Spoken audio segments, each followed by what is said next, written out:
What really happened to Steve Earle? Steve Earle was born Stephen Fain Earle on January 17, 1955, in Fort Monroe, Virginia, where his father was stationed as an air traffic controller. The family returned to Texas before Earle's second birthday, and he grew up primarily in the San Antonio area. Earle began learning the guitar at the age of 11 and entered a school talent contest at age 13. He ran away from home at age 14 to search for his idol, singer-songwriter Townes Van Zandt. Earle was rebellious as a young man and dropped out of school at the age of 16. He moved to Houston with his 19-year-old uncle, also a musician. While in Houston, Earle finally met Van Zandt. Earle was opposed to the Vietnam War. As he recalled in 2012, "The anti-war movement was a very personal thing for me. I didn't finish high school, so I wasn't a candidate for a student deferment. I was fucking going. All people are born with equal rights, giving them rights that are inaccessible to anyone. In those rights, there is the right to life, the right to freedom, and the right to seek happiness." Go through the ups and downs of life. Earle has been married 7 times, including twice to the same woman. He married Sandra Sandy Henderson in Houston at the age of 18 but left her to move to Nashville a year later, where he met and married his second wife, Cynthia Dunn. Earle married his third wife, Carol Ann Hunter, who gave birth to his son, singer-songwriter, Justin Townes Earle. Next, he married Lou Ann Gill, with whom he had a second son, Ian Dublin Earle, and then his fifth wife, Teresa Ensenat, who was an A&R executive for Geffen Records at the time. Earle then married Lou Ann Gill a second time, and finally, in 2005, married singer-songwriter Alison Moorer, with whom he had a son, John Henry Earle, in April 2010. John Henry was diagnosed with autism before age 2. In March 2014, Earle announced that he and Moorer had separated. Besides all that ambiguity, his career is known as follows. In 1974, at the age of 19, Earle moved to Nashville, Tennessee, and began working blue-collar jobs during the day and playing music at night. During this period, Earle wrote songs and played bass guitar in Guy Clark's band and sang on Clark's 1975 album Old No. 1. Earle appeared in the 1975 film Heartworn Highways, a documentary on the Nashville music scene which included David Allan Coe, Guy Clark, Townes Van Zandt, and Rodney Crowell. Earle lived in Nashville for several years and assumed the position of staff songwriter at the publishing company Sunbury Dunbar. Later, Earle grew tired of Nashville and returned to Texas, where he started a band called the Dukes. In the 1980s, Earle returned to Nashville once again and worked as a songwriter for the publishers Roy Dia and Pat Carter. A song he co-wrote, "When You Fall in Love," was recorded by Johnny Lee and made number 14 on the country charts in 1982. Carl Perkins recorded Earle's song Mustang Wine, and 2 of his songs were recorded by Zella Lair. Later, Dia and Carter created an independent record label called LSI and invited Earle to begin recording his own material on their label.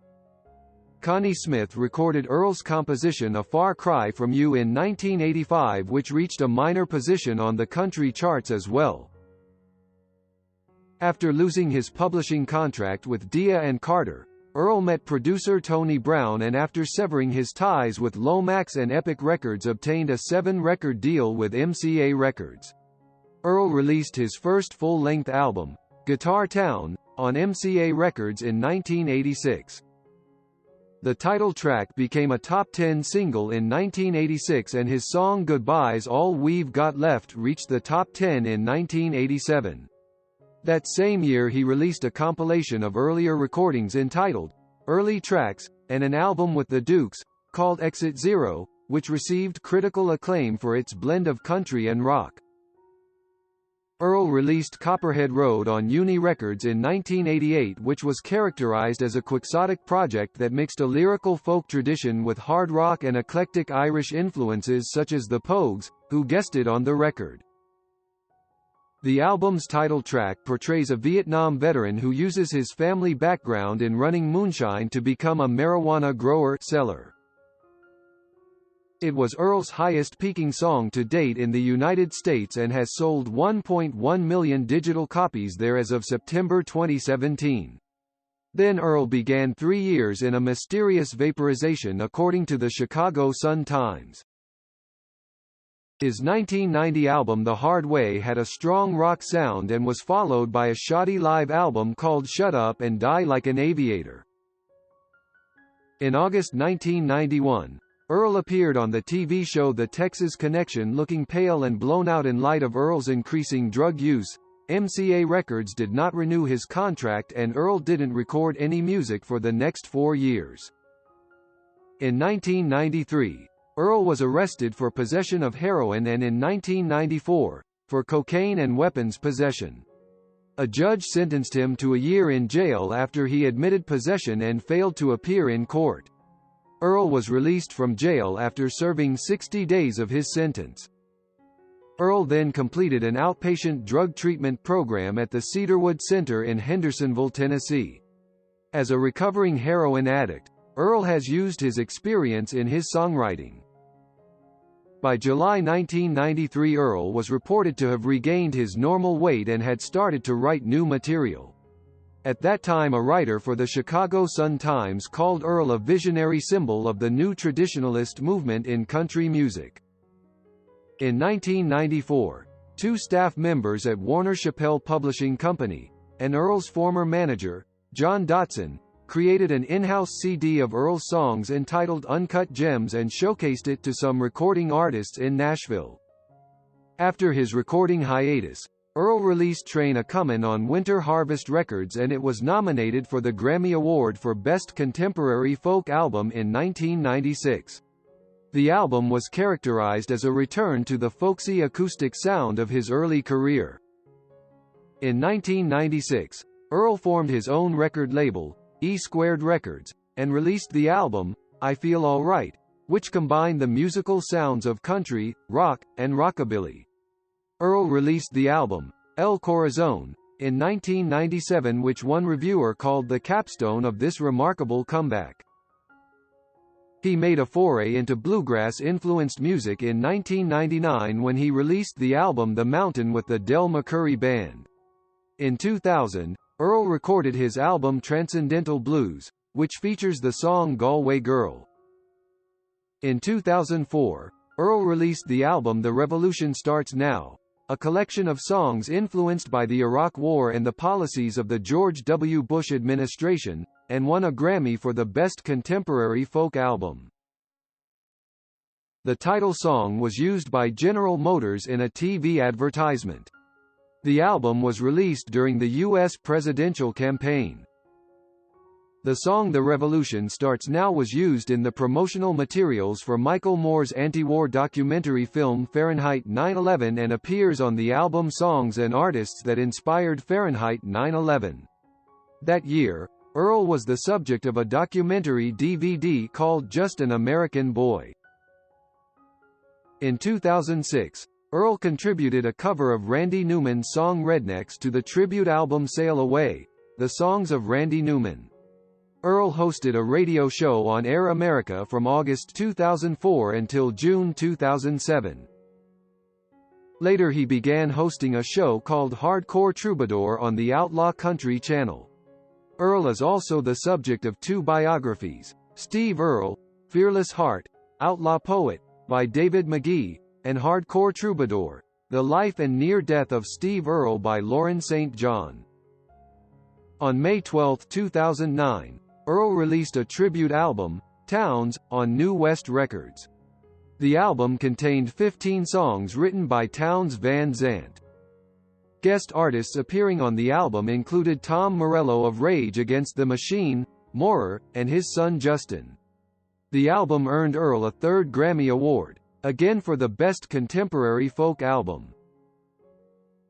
In 2010, Earle was awarded the National Coalition to Abolish the Death Penalty's Shining Star of Abolition Award. Earle has recorded 2 other anti-death penalty songs, Billy Austin, and Ellis Unit 1 for the 1995 film Dead Man Walking. From 2010 to 2011, Earle appeared in seasons 1 and 2 of the HBO show Treme as Harley Wyatt, a talented street musician who mentors another character. Earle released his first novel and 14th studio album, both entitled I'll Never Get Out of This World Alive after a Hank Williams song, in the spring of 2011. The album was released on April 26, 2011, and was produced by T-Bone Burnett and deals with questions of mortality with a more country sound than his earlier work. During the second half of his 2011 tour with the Dukes and Duchesses and more, the drum kit was adorned with the slogan "We are the 99%", a reference to the Occupy movement of September 2011. On February 17, 2015, Earle released his 16th studio album, Terraplane. On September 10, 2015, Earle and the Dukes released a new internet single titled Mississippi, It's Time. The song's lyrics are directed towards the state of Mississippi and their refusal to abandon the Confederate flag and remove it from their state flag. The song was released for sale the following day, with all proceeds going towards the civil rights organization Southern Poverty Law Center. On June 10, 2016, Earle released an album of duets with Sean Colvin, titled simply Colvin and Earle, which was accompanied by a tour in London and the U.S. On June 16, 2017, Earle and the Dukes released his 17th studio album, So You Wanna Be an Outlaw. Guy, Earle's tribute album to his songwriting hero Guy Clark, was released on March 29, 2019. On June 25, 2019, the New York Times Magazine listed Steve Earle among hundreds of artists whose material was reportedly destroyed in the 2008 Universal fire. Earle was one of 5 artists who filed a class action lawsuit against Universal on June 21, in response to an earlier Times report on the fire. His stage presence is like no other. What a wonderful ordinary person. Guitar Town has proven how great he is.